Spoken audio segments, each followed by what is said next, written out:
there comes a sacred turning point on the path of awakening. After years of seeking, striving, and spiritual effort, you begin to sense that the very effort itself is the obstacle. You realize that truth does not need to be achieved. It only needs to be recognized. This is where the great mystery unfolds.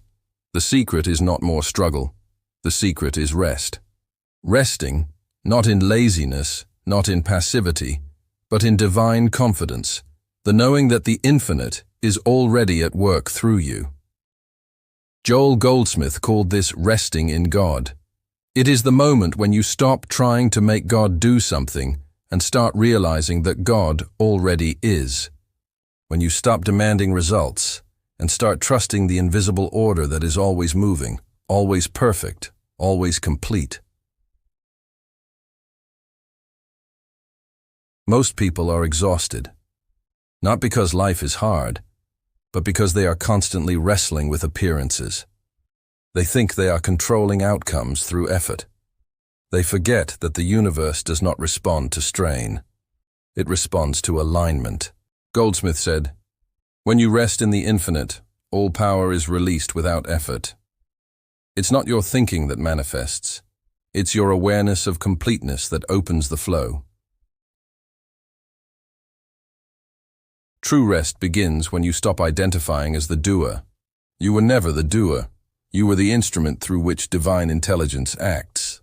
As long as you believe, "I must fix this, heal this, control this," the flow is blocked by personal will.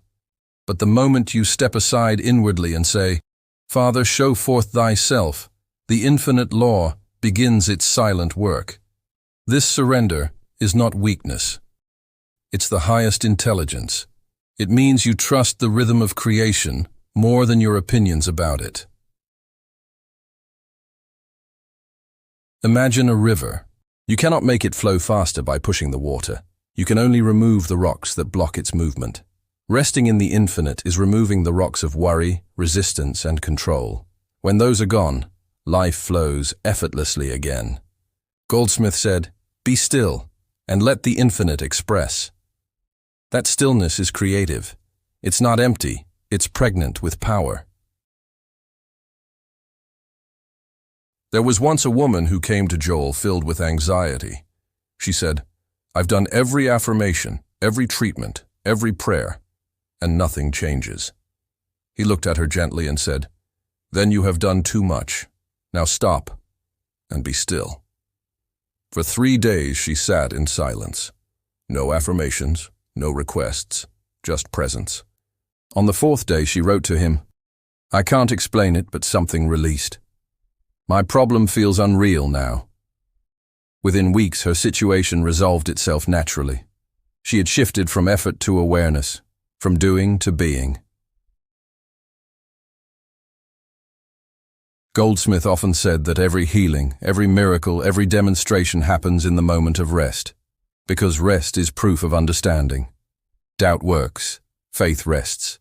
Effort says, "I hope this works." Understanding says, "It already has." The practice is simple, but it takes courage. Stop trying to fix life. Start witnessing its perfection.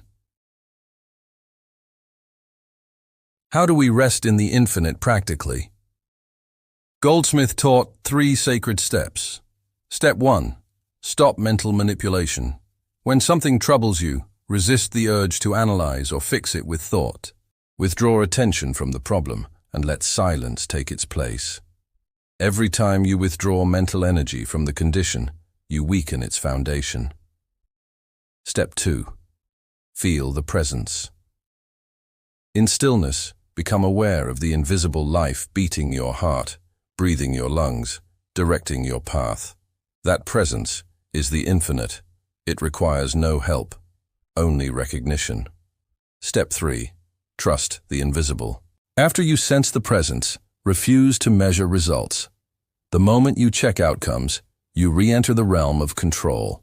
Faith means letting the unseen organize the seen. Goldsmith said, "Rest is not idleness. It is the highest form of spiritual activity." Why? Because in rest, the personal self disappears and divine activity takes over. Every great mystic discovered this paradox, that the less you do, the more is done. Jesus called it, "It is the Father within me that doeth the works." Buddha called it, "the middle way." Goldsmith called it, "resting in God." The language differs, the principle is the same. Cease striving, remember wholeness. When you rest, fear loses grip, because fear feeds on effort, on your need to control. When you rest, fear has nothing to attach to. It evaporates like mist in the sunlight, and when fear dissolves, clarity appears. Then the next action comes naturally, perfectly timed, effortless. This is divine flow, not human planning. Goldsmith loved to tell his students, "You don't live life, life lives you." When you understand that, peace becomes your foundation. You no longer wake up chasing results. You wake up to recognize truth. You stop working for outcomes and start working from awareness. Resting in the infinite is not a passive meditation. It is the most powerful creative state in existence. Now imagine your own life through this lens. What if you stopped chasing? What if you stopped forcing outcomes and trusted that the infinite is already unfolding perfectly? What if every unanswered question was already answered in the silence waiting behind your thoughts? That silence is not emptiness, it's fullness without form. It holds the pattern of every right solution. When you rest there, you feel a shift, a lightness. It's as if gravity itself lessens. Problems begin to dissolve, not because you solved them, but because the truth revealed them as illusions. You see the perfection that was hidden behind appearances all along. This is why Goldsmith said, "Stand still and see the salvation of the Lord." Standing still doesn't mean inaction. It means inner quietness, the certainty that consciousness governs all. At first, rest feels unnatural. We've been trained to fix, fight, and figure everything out. But with practice, rest becomes your natural vibration. It's the still water that reflects heaven clearly. Goldsmith often meditated on these words. Peace, be still. He said that when your consciousness truly hears those words, every storm ceases, not because the waves stop, but because you realize the sea itself was never in conflict. Let's practice it now, inwardly. Take a slow breath. Feel yourself detach from the story of your life. Whatever situation you're holding, finances, health, relationships, gently say within, "I release this to the infinite. I rest in the one presence." Now, notice the silence that follows. That silence is God's response. It speaks through peace, not words. That peace is the creative force that reorganizes your world. The more you live from that place, the more miraculous life becomes. People call it coincidence. Goldsmith called it demonstration. Things align. Needs are met without effort.